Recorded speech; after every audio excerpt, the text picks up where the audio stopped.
Friends, தி mechanic சேனலில் நாம் இன்றைக்கி எதை பற்றி பார்க்க போகிறோன்னா, அவுட்டோர் காயிலில் வந்து அலுமினியம் காயில் லீக் ஆச்சுன்னா அது எப்படி செக் பண்ணுறது, அது எப்படி காப்பர் காயிலாக மாற்றுறது தான் பார்க்க போகிறோம். முதல்ல இதில் வந்து கண்டன்சர் காயில் வந்து அலுமினியமாக இருந்தது, இதை தனித்தனியாக கழட்டி ஏற்றுட்டேன். இதை நான் டேப் அடித்து வச்சிட்டேன். இதை பிரிக்கிறதுக்கே எனக்கு ஸ்க்ரூ கட்டுறதுக்கே எனக்கு எப்படியோ 3/4 மணி நேரம் ஆகும். அவ்வளோ நேரம் வீடியோ எத்தனை சரி ரொம்ப லென்த்தாக போகுன்றதால தான் நான் கட்டிட்டேன். இதை 2 மவுத்தையும் கட்டிட்டேன், வெல்டிங் அடிச்சுக்கிட்டு. இது வந்து காயில்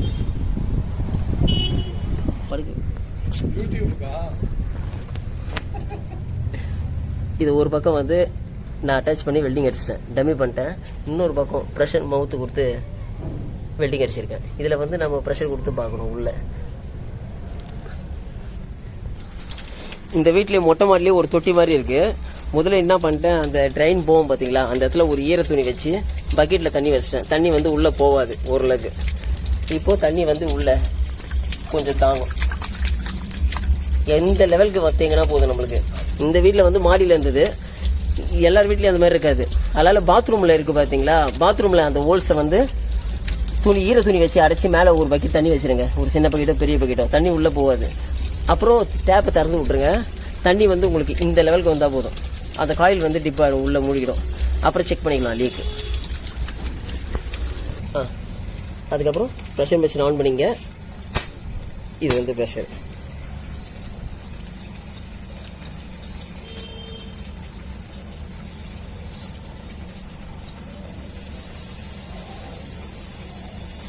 இப்போ இது வழியாக வருது. இப்போ காயில் மட்டும் தனியாக ப்ரெஷர் கொடுக்குறேன். இது உள்ளே போகும், உள்ளே ஃபுல்லாக ப்ரெஷர் ஏறும். இந்த பக்கம் டம்மி பண்ணிட்டேன். ஒரு 250 300 போதும். 300 கொடுத்துட்டு அது தண்ணிக்குள்ளே டிப் பண்ணி பார்க்கலாம். இப்போ ப்ரெஷர் ஏறுது பாருங்கள், 50 தாண்டுது.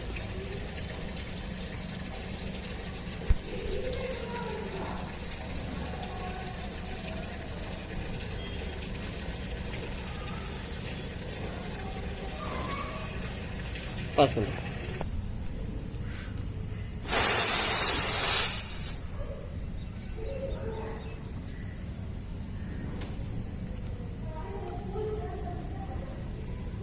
$200 வந்திருக்கு. நம்ம 300 வச்சு பார்த்துலாம்.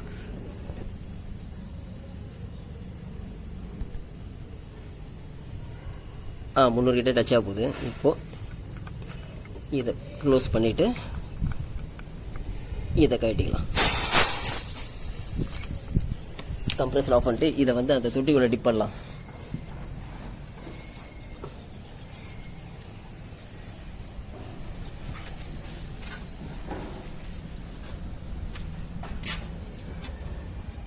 இதை பாருங்க லீக்கு.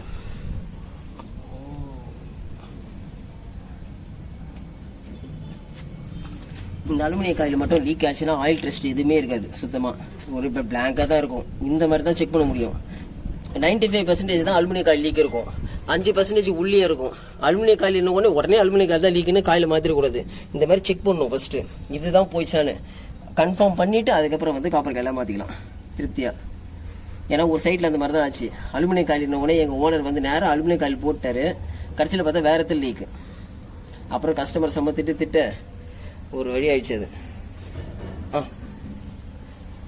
இப்போ இதே வந்து வெல்டிங் அடிக்க முடியாது, நம்ம வந்து காப்பராக தான் போடணும். இது காப்பர்னால் எத்தனை தடவை லீக் ஆனாலும் வெல்டிங் வச்சுக்கலாம். திறந்து விடலாம். இப்போ ப்ரெஷர்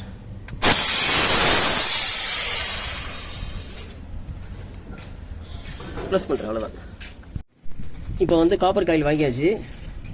ப்ளூ காயில் இது உள்ள ப்ரெஷர் இருக்குது பாருங்கள். புது காயில் இப்படி தான் வரும் ப்ரெஷர். இப்போது இது தூக்கி உட்கார வச்சிடலாம்.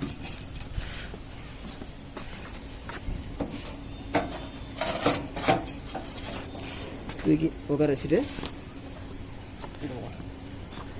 இப்போ என்ன பண்ணணும், இந்த மவுத்து தூக்கி குதிக்குது. இப்போ தான் வெல்டிங் ஆச்சு.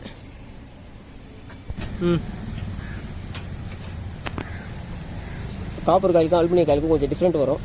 நம்ம அட்ஜஸ்ட் பண்ணி கொஞ்சம் சொல்லிக்கணும்.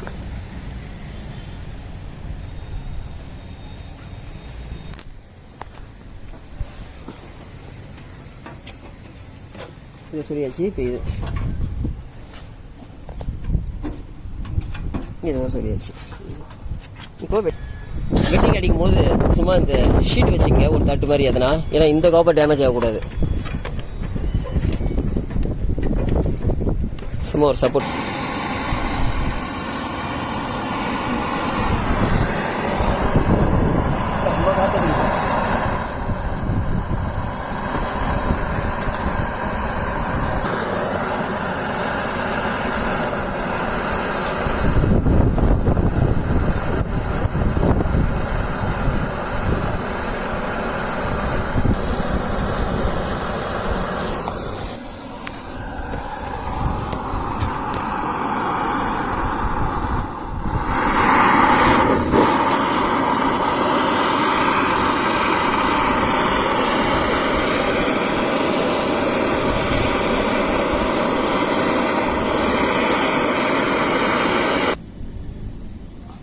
இப்போ வந்து ப்ரெஷர் ஏறினுக்குது மொத்தமாக, இன்டோர் அவுட்டோர் காயில் எல்லாமே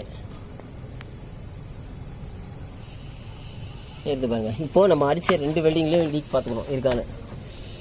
இங்கே தான் அடித்தோம், லீக் இருந்தால் இந்த இடத்துல பபிள்ஸ் வரும்.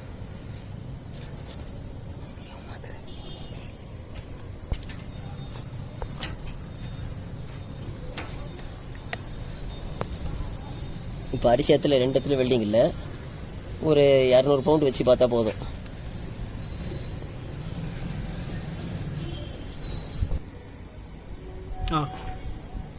இப்போ வந்து ப்ரெஷர் உடச்சி விட்டாச்சு. அடுத்தது வேக்கம் போடுறேன்.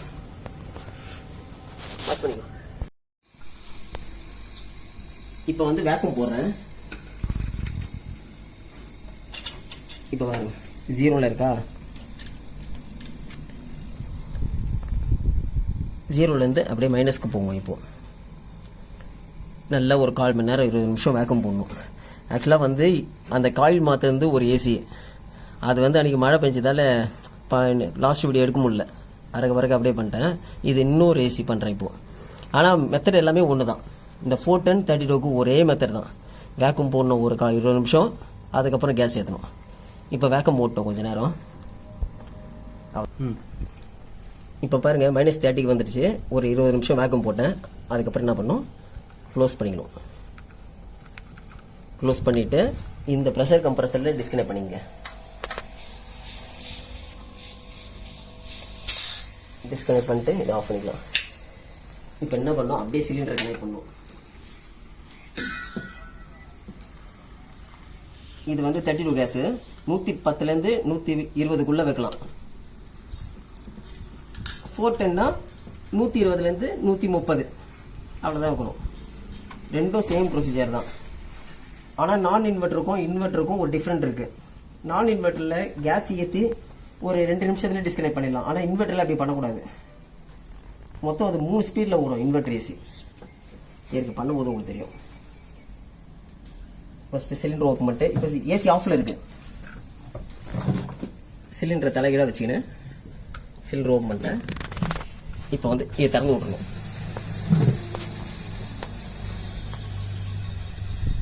ஒரு பாதி சிலிண்டர் 3/4 சிலிண்டர் காலி ஆகிற அளவுக்கு. இது வந்து 1 கிலோ 200 கிராம் போட்டிருக்கு.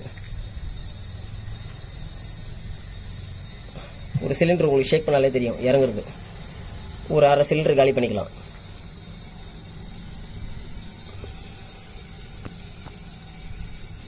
டுவெண்ட்டி கேஸ் இப்படி இல்லை, விட்டு தான் ஏற்றுறோம். இதில் வந்து மொத்தமாக திறந்து விட்டுறோம். திறந்து விட்டு இப்போ காலி ஆயிடுச்சு. இப்போ க்ளோஸ் பண்ணிட்டேன். இப்போ என்ன பண்ணணும், ஏசி ஆன் பண்ணணும்.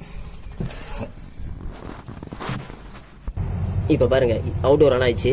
முள் அப்படியே இறங்கும். 230லேருந்து நான் ஆஃபில் வச்சும் போது இப்போ பாருங்கள் முள் இறங்குது அப்படியே.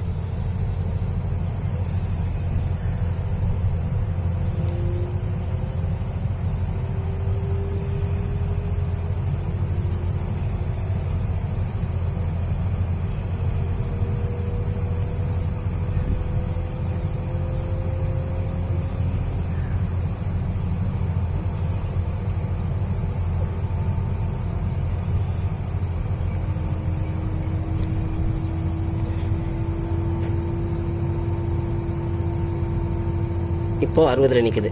இப்போ திறந்து விடணும்.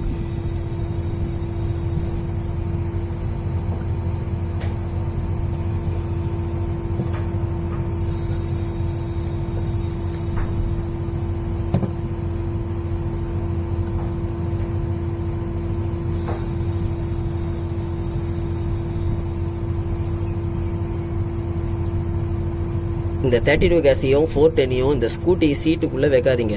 ஏன்னா ஹீட் ஆச்சுன்னு வச்சுக்கலேன், சீட்டோடு எகிருவீங்க. ஃபுல்லாக ஃபயர் கேஸு, ஹீட்டில் இருக்கக்கூடாது.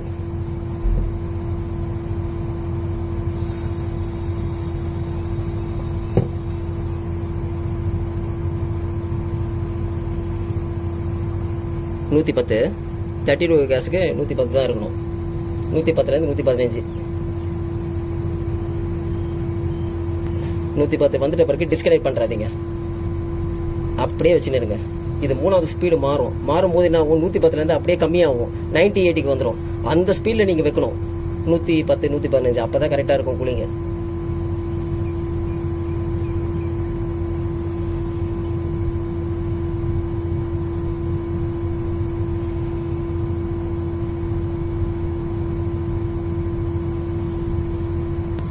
இப்போ பாருங்க, ஆக்சுவலாக 150 கிட்ட போயிடுச்சு, 140 கிட்ட இருக்குது.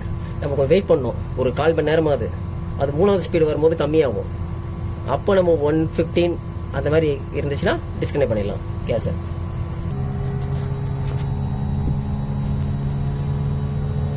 இப்போ பாருங்க, ஹை ஸ்பீட்லேருந்து இதுதான் ஃபுல் ஹை ஸ்பீடு இறங்குது பாருங்க முள்ளு.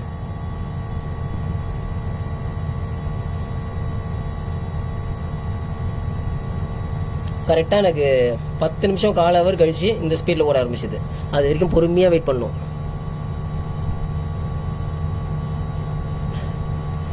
நான் ஆக்சுவலாக 150 145 வச்சேன்னு நினைக்கிறேன், 140 இன்னும் வச்சேன். அதனால எனக்கு கரெக்டாக முள்ளு நினைச்சு எனக்கு 115 120லேயே. அதனால் இப்போ அப்படியே விட்டலாம். இப்போ பாருங்க, கரெக்டாக 115 நிற்குது. அவ்வளோதான். இதை டிஸ்கனெக்ட் பண்ணுறேன். டிஸ்கனெக்ட் பண்ணிட்டு டம்மி போட்டு டைப் பண்ணுறேங்க. அவ்வளோதான். ஆக்சுவலாக வந்து 110லேருந்து 115 அப்புறம் தான் வைக்கணும். 120 கூட வைக்கலாம் 32 கேஸு. நான் வந்து 150 வச்சேன் ஸ்டார்டிங்கில். அதனால் வந்து 20 நிமிஷம் கழிச்சு அது ஒரு ஹை ஸ்பீடு வந்த பிறகு உங்களுக்கு 115க்கு வந்துச்சு. இன்வெர்ட்டரில் மட்டும் கேஸ் ஏற்றிட்டு உடனே வந்து டிஸ்கனெக்ட் பண்ணுறாதீங்க. 120 115 வந்துச்சா, உடனே வந்து இதை டிஸ்கனெக்ட் பண்ணிட்டு சிலிண்டரை வந்து ஊற்றுறாதீங்க. உங்களுக்கு ஒரு 1/4 மணி நேரம் கழிச்சு கூலிங் கம்மியாயிடும். நீங்கள் மூச்சு நிற்பீங்க, என்ன 115 வச்சு ஏன் கூலிங் வரலன்னு. அப்போ வந்து ஃபுல் கேஸ் அதுக்கு ஏறல. அது 1/4 மணி நேரம் கழிச்சு ஸ்பீடு பார்த்துட்டு அதுக்கப்புறம் தான் கேஸ் ஏற்றணும். ஆனால் நான் இன்வெர்ட்டரில் அந்த பிரச்சனையே கிடையாது. கரெக்டாக 120 வச்சுமா டிஸ்கனெக்ட் பண்ணிட்டு போயிடலாம். அது ஒரே ஸ்பீடில் தான் ஓடுது அந்த கம்ப்ரஸரு.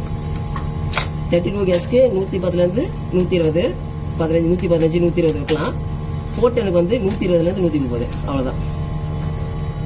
இந்த வீடியோ பிடிச்சிருந்தா லைக் பண்ணுங்கள், ஷேர் பண்ணுங்கள், கமெண்ட் பண்ணுங்கள், எதனா ஒன்று பண்ணுங்கள். பாய்.